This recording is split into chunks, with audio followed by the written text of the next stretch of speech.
Okay, just to recap what I went over, it's from BibleLight.net/pope-throne.htm. We're using January 25th, 2014 as our timeline of the daily sacrifice taken away.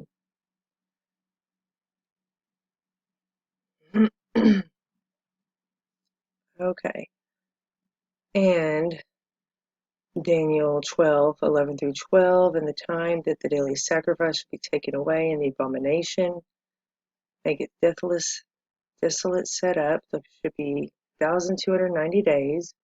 Blessed is he that waiteth and cometh to the 1,335th day. And Daniel 8:11 through 14, it goes over um, when everything is completely said and done, when earth changes are done, everything's done, and the sanctuary shall be cleansed, 2,300 days, okay, from the daily sacrifice. Okay, and from that timeline, when we add from the January 25th, 2014, the 1,290 days, we come to August 7th, 2017. When we add the 1,335th days, we come to September 21st, 2017. And when we add the 2,300 days, we come to May 13th, 2020. Keep those days in mind because we will be using them.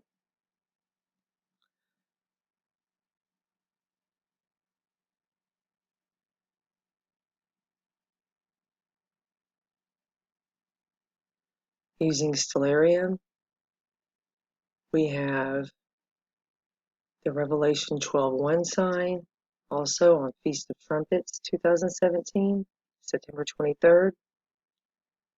We have the woman clothed with the sun, with the moon at her feet, and a crown of 12 stars upon her head. If you go to this website right here, it will bring you to a web page that has a spreadsheet of all of the different timelines from 2000 BC to like over 3000, and it'll show every single point in how this sign doesn't appear for the 7,000 years of mankind.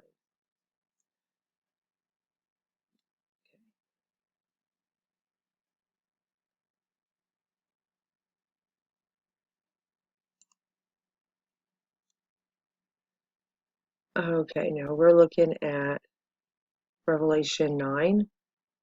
Revelation 9. Okay, to the sixth angel, which had the trumpet, loosed the four angels which are bound at the great river Euphrates. Four angels were loosed, which were prepared for an hour, a day, a month, and a year to slay the third part of men. And we're going to also look at Revelation 6. So this is Revelation 6. And I beheld, when he had opened the sixth seal, and lo, there was a great earthquake, and the sun became black as sackcloth of hair, and the moon became as blood. Okay?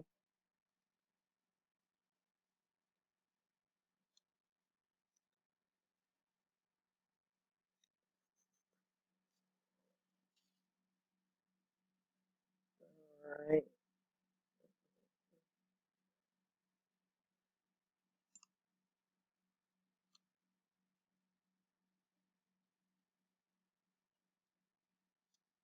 Now, looking at NASA's webpage, lunar eclipses, from now until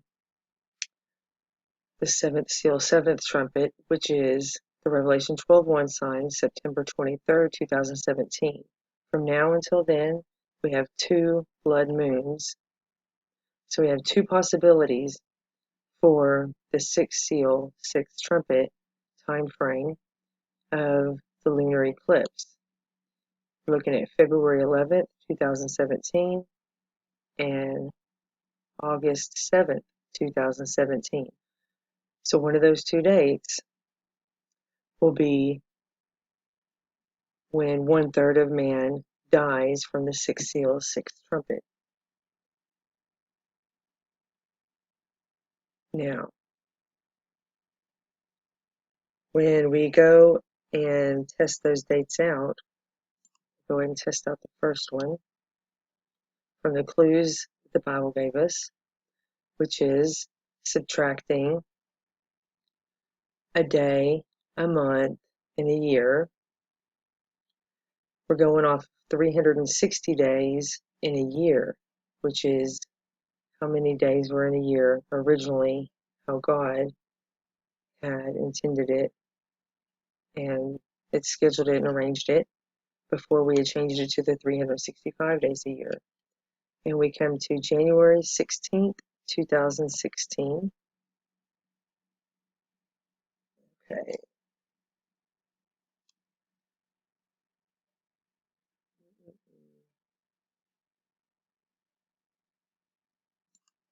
So you may ask yourself, well, did anything significant happen on January 16th, 2016? That's the day that sanctions were lifted with Iran. And here's several articles. All you have to do is Google it and you'll see that Iran's sanctions are lifted on January 16th, 2016. So we go to our second possible time frame, which is August 7th, 2017, and we subtract a day, a month, and a year based on the 360 days in a year, and we come to July 11th, 2016. Okay, and you ask yourself, well, did anything significant happen July 11th, 2016? And it says right here, there was a fourth missile test since signing the nuke deal by Iran, and in violation of a UN resolution, failed shortly after liftoff when the missile exploded. The effort occurred on the evening of July 11th through the 12th, near Iranian city Saman. Okay, fourth time Iran has launched or attempted to launch a ballistic missile since the nuclear accord was signed July 14, 2015. Okay, so out of those 2 possible days, you're looking at, well, he was prepared for a day, a month, a year, and an hour. Well, did the sanctions being lifted, is that what prepared Iran to kill a third part of man? Or conducting a fourth missile test of a nuclear bomb? Okay, because those are the only 2 possibilities. Now, when you look at Zechariah 5, it goes into more detail about the nuclear bomb, even the weight of it. An EFAF, that's a unit of measurement, and talent of lead, and it goes into more detail. Has wings like a stork, and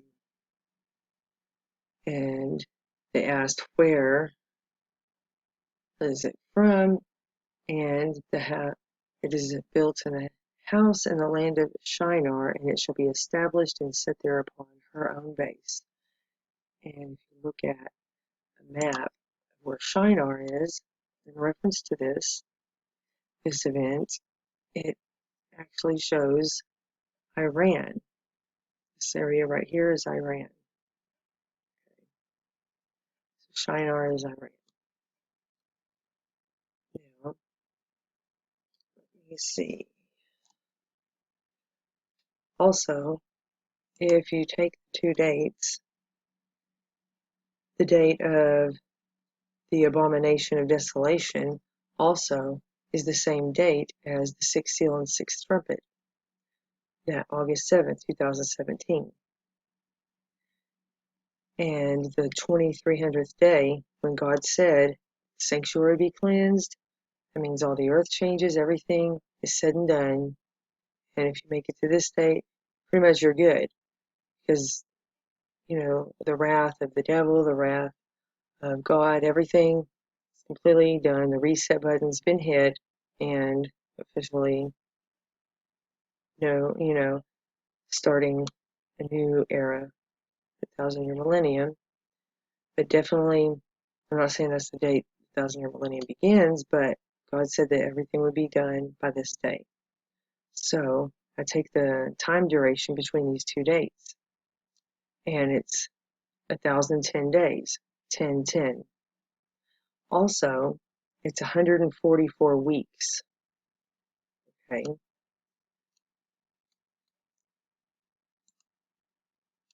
Now, when researching what 10:10 could mean, I wasn't even looking for 10:10 when listening to this, but it just happened to come up at the right time. So let's hear this. I want you to understand 1 and 0. And then another 1 and 0. 10, 10. 10, 10 is on off in computer language.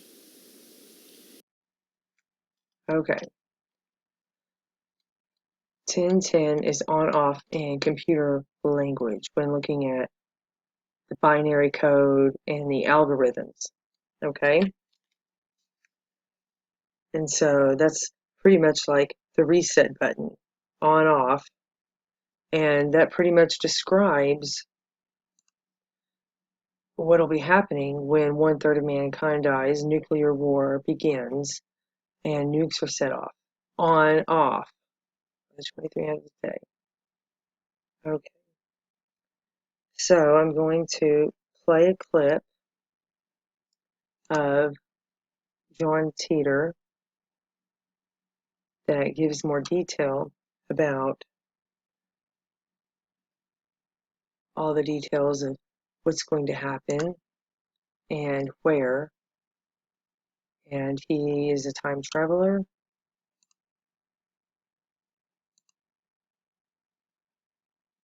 Hit play.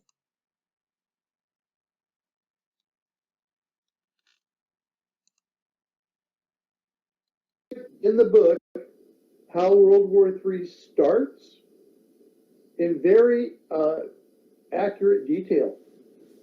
And if you read the book Disclosed, Chronicles of John Titor II, there is a whole chapter devoted to it, and you read it, and then you understand it, how it works. All right. And if you've ever seen a rotary magazine on a B-52 that has multiple cruise missiles in its belly, and these missiles deliver a nuclear warhead, right? Yeah.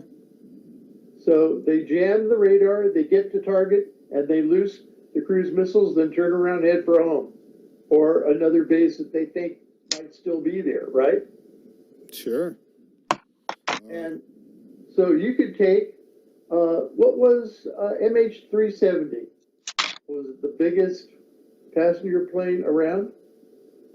But if you converted it to deliver, say, cruise missiles, multiple cruise missiles, okay, and then you flew it behind a regular passenger aircraft, about 500 feet behind and 200 feet above, you would look as a single blip on the radar. So let's say you converted 4 of these passenger planes and you attacked Israel, France, England, and the United States. So this would be a first strike. That'd be a big mistake, too. What do you think would happen next?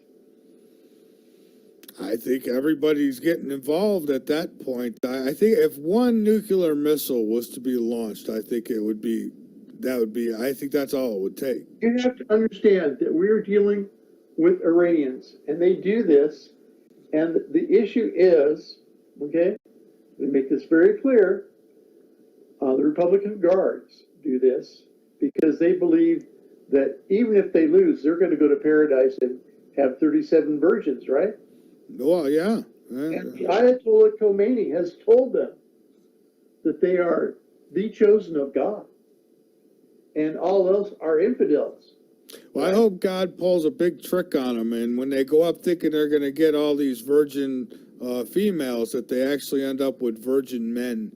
But well, you know, or boys. Well, they're doing that now. For boys anyway.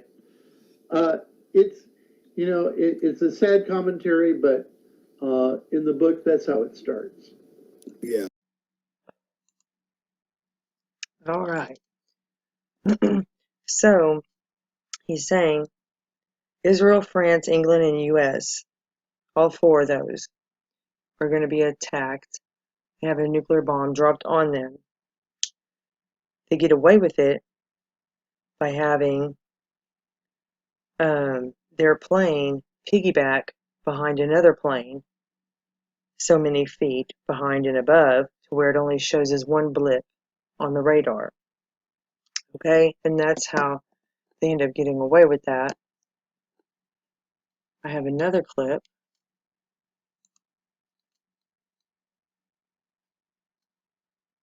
Pretty much the same thing, although it goes into greater detail.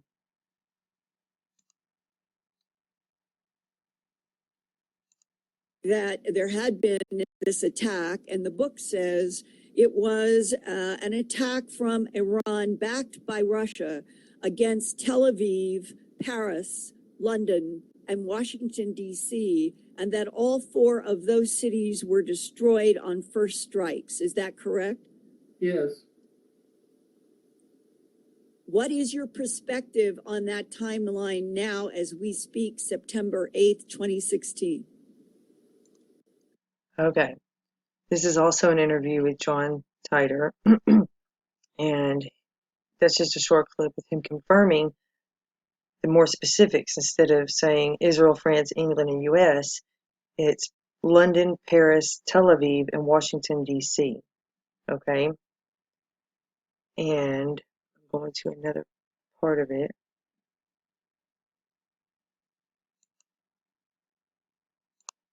John, could you explain that? Could you explain how airliners, real airliners, would be used as the camouflage, and that the airliners with the nukes, where they would be positioned and how that would work? Can you explain that?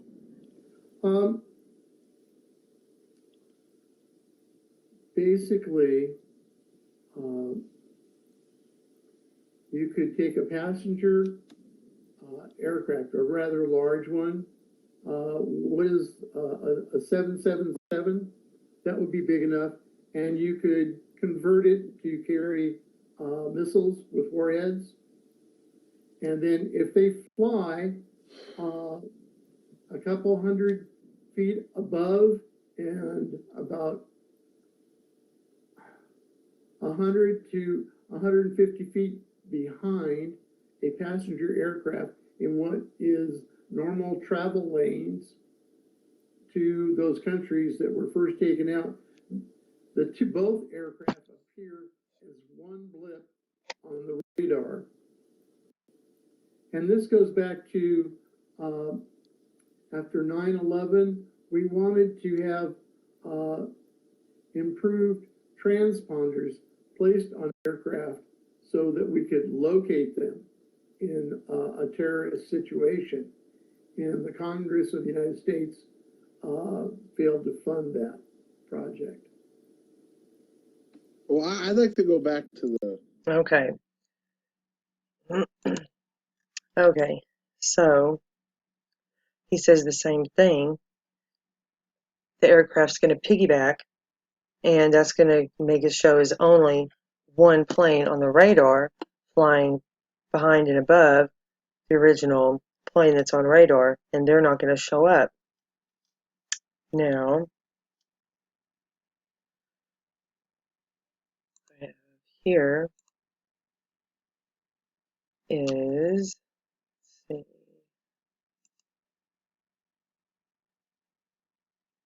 there's articles from back a year ago. Here's Wall Street Journal. Iran plans to buy 114 civilian aircraft from Airbus. Another article from last January 2016 saying the same thing. Iran to buy aircraft from Airbus.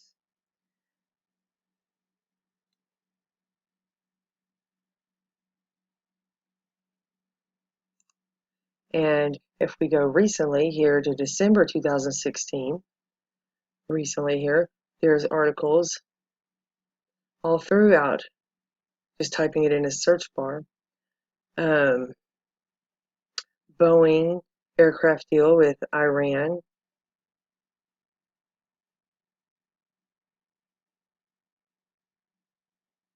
Iran signs $16.6 billion deal for 80 Boeing planes.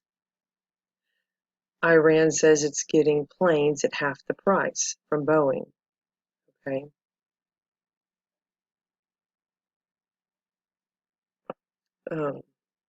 Shows here that the House voted to prohibit the sale of aircraft to Iran, considers it a scandal, harshly criticized Boeing and Airbus for seeking to do business with Iran. But it turns out they went ahead and signed the deal. So they're going to get the aircraft from Boeing, American-made planes, with probably the American dollars that President Obama not too long ago gave them, and lifted the sanctions for them to get their economy back so that they can turn around and do this. Okay. So yeah, you have that correct. Let's see.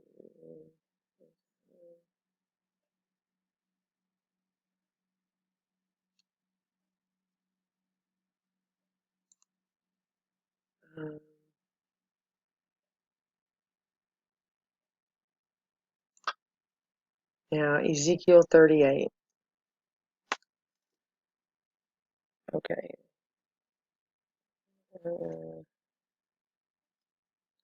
Verse 18. And it shall come to pass at the same time, when Gog shall come against the land of Israel, that my fury shall come up in my face. For jealousy and in the fire of my wrath have I spoken. Surely in that day there will be a great shaking in the land of Israel. Fishes of the sea, fowls of the heavens, beasts of the fields, creeping upon the earth, and all the men that are upon the face of the earth shall shake at my presence, and the mountains shall be thrown down, and the steep places shall fall, and every wall shall fall to the ground. Okay. Now, this boy, Nathan, he had an experience where he died and came back to life. He had a vision of how the end times would play out. And it's in Hebrew, so I'll just play it as is.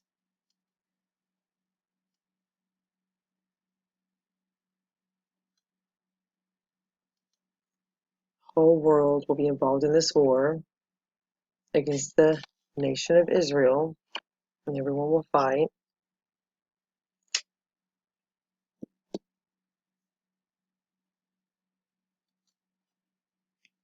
The war will start with someone named Gog. He is called Gog, yes. And do you know who this Gog is I'm referring to? I'm certain who it is. And he says it's President Obama. That is Gog.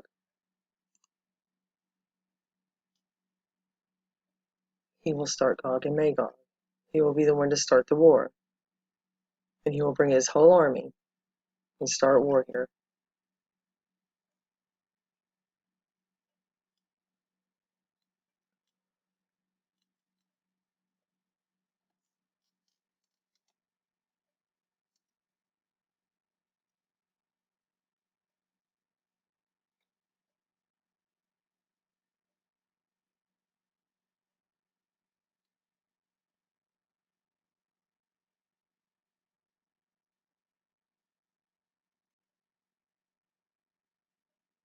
And he's talking about more than a few million people will die during these 2 weeks. Okay. Okay. All right. So remember when it is said, blessed is he that makes it to the 1335th day. And from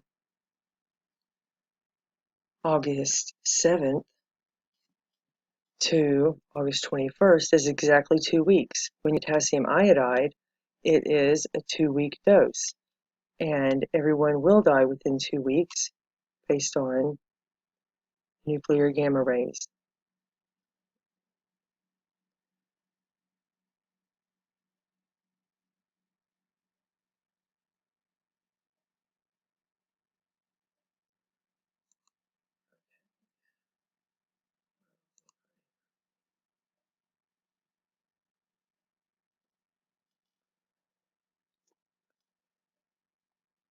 Right here we're looking at NASA's webpage on solar eclipses.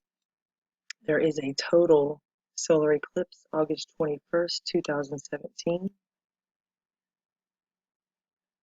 Okay.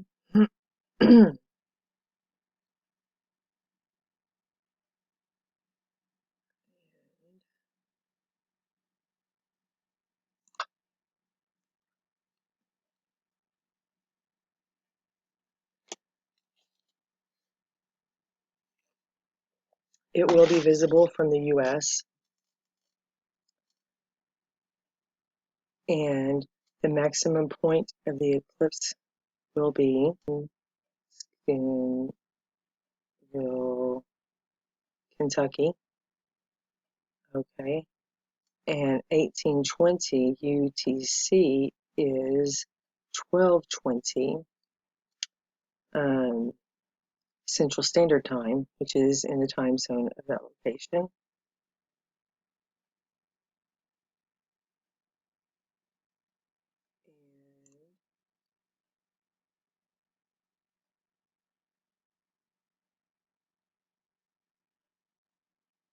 On a map of Kentucky, where Hopkins would be right here. Okay.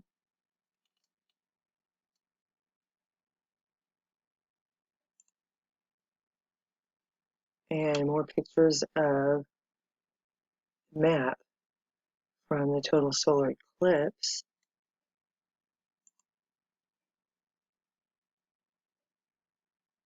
This one right here.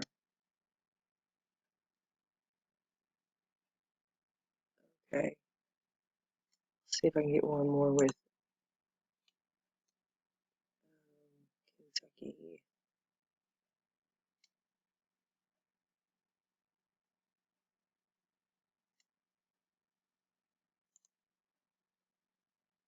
Okay, right here.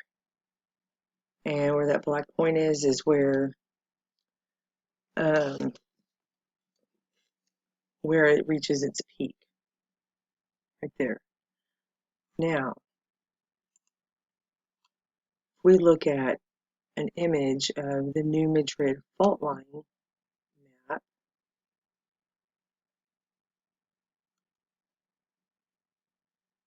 it looks like it's pretty much in the exact spot is where um, the Hobson, Kentucky is as well, right in that same area. There's another image right in here, okay, the seismic zone. And that's where they're estimating where the line will split US and make it look like this afterwards. Okay, yeah, right there. And so my hypothesis would be that when they come against Israel will be at that same time frame as that total solar eclipse. And that's when the big earthquake will happen and the U.S. will split. Because God said at that same time in Ezekiel 38, verse 18, that same time, then his wrath against Gog will happen. Okay? Also, on March 21st, 2014, I saw on Glenn Beck, and it was recorded on my DVR, and then mysteriously it was deleted before I had a chance to record it. I didn't think it would just delete off of my DVR for no reason, but it did. I heard Obama speaking about the North American Union and how Canada, US, and Mexico would merge as one, called the North American Union, and how the new currency to replace the peso and dollar would be the Ameros. He then goes on to say, it has a map in his hand, and this was not an American reporter, by the way, it was an international one. And here's the Ameros. He then goes on to say how the U.S. will have two states, the state of Israel and the state of Palestine, and there'd be a temple in the middle, and how he thought how both the state of Israel and the state of Palestine could come to that temple in the middle and both of them peacefully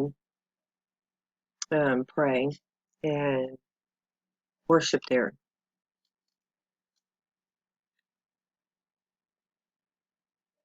But right after that clip aired, it was deleted off of my DVR before having a chance to record it.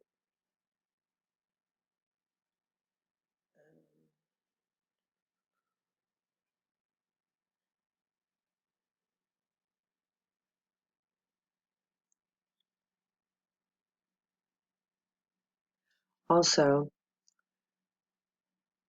the date of August 7th, 2017 is the abomination of desolation date because it's the 1290th day.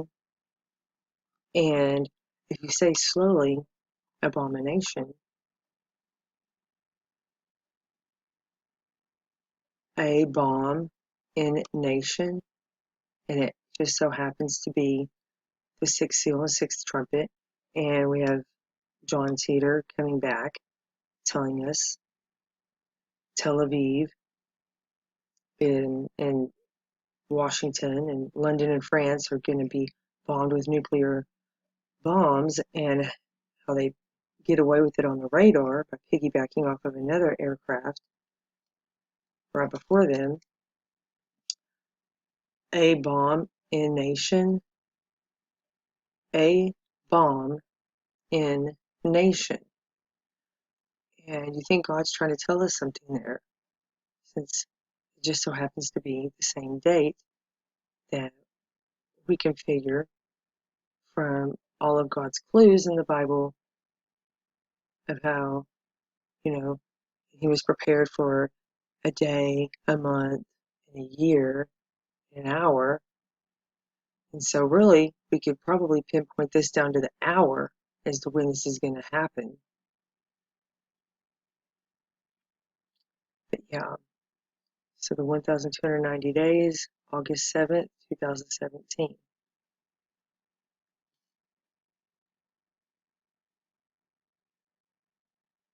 And also have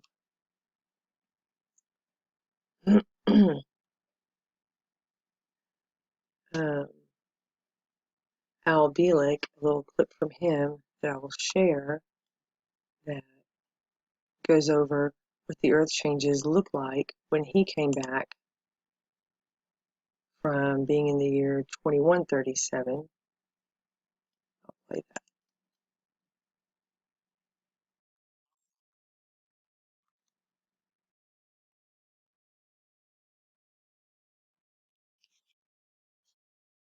But what I did see was changes in the East Coast, particularly when you went south towards where Georgia, Carolinas and Georgia is. The Georgia coastline going inland, so that Atlanta, instead of being about 100 miles from the ocean, was only 3 miles from the ocean. A lot of the east coast of Georgia was gone. Parts of North Carolina had been chopped off. Florida was gone completely, except for the area of the Panhandle. Was this on the TV programs that you I saw, saw or did they give you a map? I saw this in references on the TV program, Okay. which they showed pictures of the coastline in reference to something else that we're dealing with. And I see this, I said, what is this? This isn't the way I remember it. Mm-hmm. So that's when I started asking what's going on, and they gave me the maps. The Gulf Coast was drastically changed. There was about a 50-mile wide swath north of where we knew the Gulf Coast to be, as it is today, in the beginning of the 21st century. And about 50 miles wide was just gone. It was underwater, which means New Orleans was gone, Houston was gone, Corpus Christi, Texas was gone as such, though it was just barely, because that's a little higher ground there. It was just lowlands that went. And I don't think it was geographic upheaval. It was just a case of the ocean waters have been rising, plus other changes. And the big change in the middle of the country was that the Mississippi became an inland waterway, and a rather wide one, all the way up to the Great Lakes, which then became one lake. Part of the original lakes disappeared, and other parts sank, so that you had one large lake there, which joined with the St. Lawrence Seaway, which became a very large seaway. And the rest of the U.S., the western part, to the other side of the new Mississippi Basin, if you will, was all there, essentially intact, with the exception of California and parts of Oregon and small parts of Washington. California suffered from where the San Andreas Fault came inland. San Andreas Fault cuts into California between San Francisco and San Jose. That's where it cuts inland and is no longer in the ocean, but is cutting across land. And it goes down basically central California, so that when you get past Los Angeles, it winds up cutting through the middle of the Salton Sea. And much of that section west of that fault line, of the San Andreas Fault line, wound up in the ocean, not all of it. San Diego was gone, parts of Southern California was gone, but the strange part was where Los Angeles was, parts of it were still left. The coastal sections, the beach country was gone. The beach areas were collapsed, the cliffs were collapsed. But areas of the higher sections of Beverly Hills were still there. Altadena, Pasadena was still there. Downtown Los Angeles is still referred to as the island, because it was on a rock, and there's literally an island there, even now, although it's certainly not underwater, but it winds up being surrounded by water. So there were a lot of changes that way, and of course came with that not just the geographical changes, but total collapse of the infrastructure of the United States. And at that time, 2137, there was no longer any reference to the United States as a nation, or to Canada as a nation. They still use the geographical outlines of the old states and the countries for reference. But at that time, the banks were heavily curtailed, banking systems had changed drastically, computers were very much in, if you will, and the government was very much smaller and streamlined, though what was still functioning was largely under military control. There was still, even in 2137, at least in the U.S., largely a, shall we say, a residual of martial law. The military was still running things. The civilian government was gone, just plain gone. Was it, as we know, this one world order? No, the one world order at that point was non-existent. Now, in between the period of, let's say, 2000 Okay. AD and 2137. So I think that pretty little much as to what happened to the New covers Order. All they told me was that the New what Order I have so far as updates. They didn't say one. And I believe this timeline is very accurate, and that God is completely giving us signs, many, many signs for all of this. And it starts with the daily sacrifice taken away. This is used as our timeline, along with the Revelation 12:1 Virgo sign, which is also the Feast of Trumpets 2017 that I got from Scotty from Eternal Rhythm Flow. Thanks to him, we're able to know the Revelation 12:1 sign that God's given us and use those as the data points on figuring out all the other dates from the clues God gave us in Daniel. The last thing that I will bring up is if you get this website right here, it's an Excel spreadsheet of someone who's actually taken the days from 2000 BC all the way to, it's well over 3,100 something, to see all the days, all the different signs from Revelation 12:1. Jupiter in the womb, clothed with the sun, crown of 12 stars, moon at her feet, all of the signs, and a checklist to show that this sign, and that this sign only happens this once during the 7,000 years of mankind. This sign only happens once during all of this history and even in the future, all the way 4200 BC, well past 2017. So I'll provide a link in the bottom of the page for this. That way you can see for yourselves that the Revelation 12:1 sign is a one-time event. And this goes all the way to the year 3215. Okay? And so that way you can see for yourselves that it doesn't have every single one of the signs except for that September 23rd. All right. Thanks for listening, and I'll keep you guys updated. Thanks. Bye.